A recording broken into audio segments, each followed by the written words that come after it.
Hey guys, it's Bryan, your friendly neighborhood viewer, and I'm here today to discuss Foghat's 1978 Stone Blue album. Yeah. Would it kill you every once in a while to play a little Foghat? Got a pretty good copy here. Pretty easy to find. It was a big bestseller today. The title track, Stone Blue, was a big hit single. But really cool. Always liked this. I think it was my brother, or I'm pretty sure it's my brother, had this on 8-track when I was younger. So I know this album pretty good. Thought it was really cool. Kind of like a good sonic impact on it. Kind of sleek sounding. A little different than some of the early stuff. The early stuff was a little more rough and tumble blues. You know, not too bad. Foghat is kind of an offshoot of Savoy Brown. 3 of its members were from Savoy Brown Blues Band. And went and formed Foghat in 1971, I do believe it was. The 3 members that were originally from Savoy Brown were Lonesome Dave Peverett. He was a rhythm guitarist, vocalist, really cool guy. And then you had Roger Earl, who was the drummer. He left, went again with Foghat. And then Tony Stevens, the original bassist from Foghat, they replaced him here with McGregor. And then Roger Earl, and then Dave Peverett. Those 3 absconded from Savoy Brown, formed Foghat. But and they got a guitarist, lead guitarist, slide guitarist, Rod Price, who's amazing. Foghat is basically a boogie band. Basically, what that means is they're just like Chuck Berry boogie, but just amplified and metalized a little bit. Very crowd-pleasing band. Actually more popular than Savoy Brown. Had a lot of hit singles over here and things. Of course, Slow Ride was their big hit single. But this album came a little later in their career, but it's one of their most popular albums. But only 8 tracks on this album. It's kind of interesting. So it's very concise, very pared-down album. So there's really not a lot of filler in this. It's about a 4 out of 5 star album, just because a lot of the boogie stuff can get a little rote. Now, they do expand their horizons quite a bit on this, which is why this makes this album so successful, especially on the second side. But I'll go through the tracks a little bit for you and everything. The title track, Stone Blue, like I said, was a great hit. Really, one of their kind of boogie rockers, but boy, it's really good. You can see why it's a hit. And then, so that leads off the album great. I mean, you can't argue with that one. That's a killer song, man.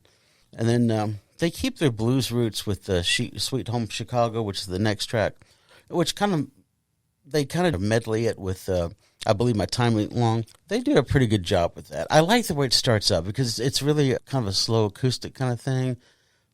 It'd be really cool if they kept it at that kind of low-key acoustic kind of thing, but they kind of amp it up and do the boogie, which is fine.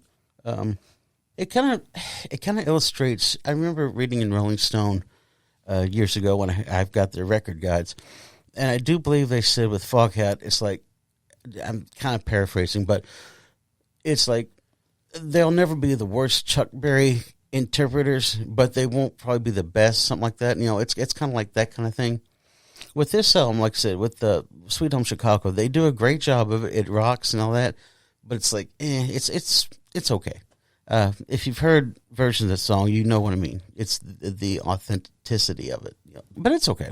And then it goes on to Easy Money, which, again, the sonic impact of this album is really illustrated on that song particularly because it's got really good, the bass, the way it comes in, it starts. It's really cool. And you can tell Lonesome Dave has a lot of fun with that track. But the killer track on side 1 is Midnight Madness. That's their kind of Stairway to Heaven kind of thing. But it's about a good 7 minute long. It's a long track. But, man, it's one of the boogie numbers, but they really expand out on that one.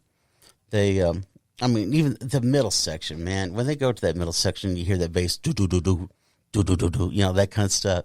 And then the guitar, man, I mean, Rod Price just going crazy. I'm like, that is a killer track. I mean, you can't get away from that. That's a killer track. It shows them doing the boogie stuff, but they do it, like, in a way that's just killer, man. But anyway, so the first side is pretty good, but it gets kind of a little of the rote boogie kind of stuff a little bit. But that's probably the best example of what they normally do. You flip it over to the second side, and then there's stuff that is, wow, they really go out of the ballpark, and they really play with their sound. Kind of like I was talking about Chicago's album earlier that I did, 2-3 reviews ago, Chicago 6. They take their basic sound, and then they tweak it. And boy, on side 2, they tweak it a lot. It Hurts Me Too, the cover of Blue Spoon, which terribly bad because I forgot who actually originally did that. But that song, that cover, and the Chevrolet cover too is fantastic. But that song, I mean, you hear Lonesome Dave's vocal, man, and if you're not a rock fan, or if you don't listen to his vocal on that ripping vocal that he does, it's just gut wrenching. Wow. I mean, if that doesn't make you like shed a tear, then you have no soul. But anyway, that's a great number. It is. They do a blues number, and they really make it their own. And his vocals just, love Lonesome Dave, man. He's cool as shit. But anyway, and then the next track on side 2, High on Love, it's cool. That's another boogie number. But man, again, they take that basic Chuck Berry kind of sound that they amp it up. They're good at what they do, but it's like if you compare bands like Foghat, okay? If you look at the other British blues boom that came out in the 60s, okay? You had groups like Fleetwood Mac. You had groups like the Animals.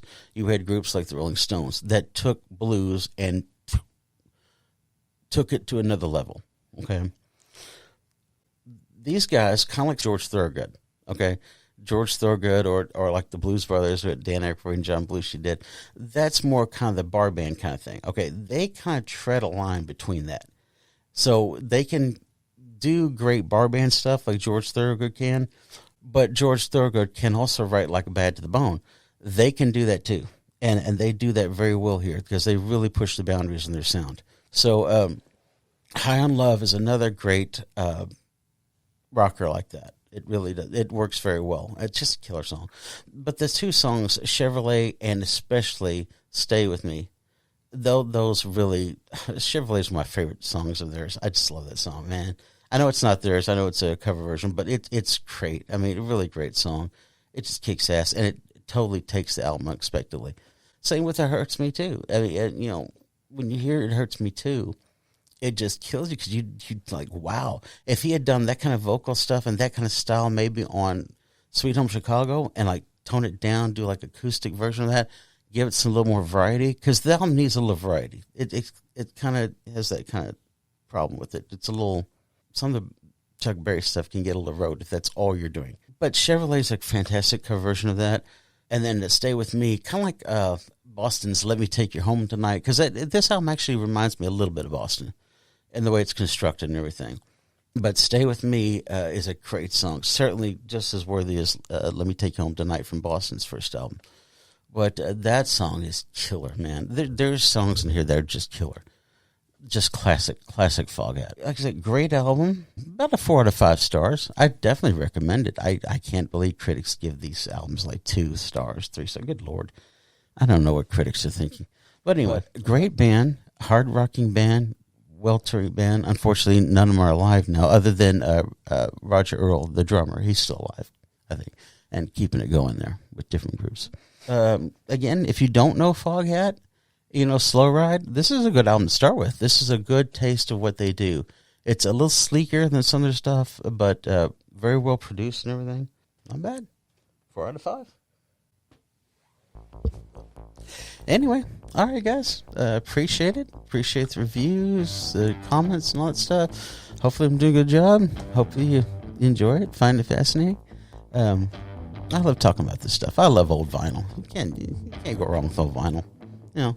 Good thing about these albums. So look, even if albums that have got 1 or 2 stars, you're always going to find a couple of good songs on them. Nobody sets out to make a lousy album. Most people set out to make a masterpiece. Some hit it and some don't. This one hits it pretty close. This is a really good album for them. But thanks, appreciate it.